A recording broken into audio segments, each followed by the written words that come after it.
પંચાયત સમાચાર 24 માં આપનું સ્વાગત છે। અયોધ્યામાં રામ મંદિરના ચઢાવવામાં કથિત ગેરરીતિ મામલે ટ્રસ્ટની ઉચ્ચ સ્તરીય બેઠક યોજાઈ।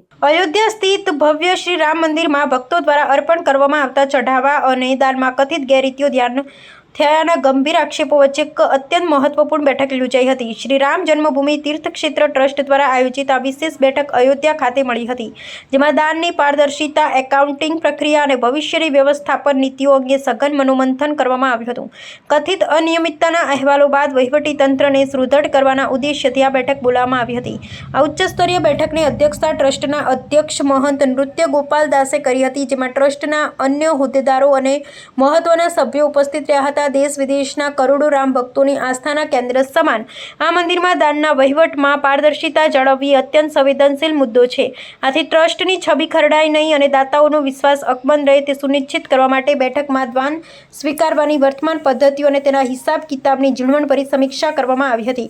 આ બેઠક બાદ ટ્રસ્ટ દ્વારા ચઢાવાના ઓડિટ અને નાણાકીય પ્રક્રિયાને વધુ પારદર્શક બનાવવા માટે નવી માર્ગદર્શિકા અમલમાં મુકાય તેવી પ્રબળ શક્યતા છે। કથિત ગેરરીતિના મૂળ સુધી પહોંચવા માટે આંતરિક તપાસ સમિતિની રચના કરવા અંગે પણ સભ્યો વચ્ચે ચર્ચા વિચારણા કરવામાં આવી હતી।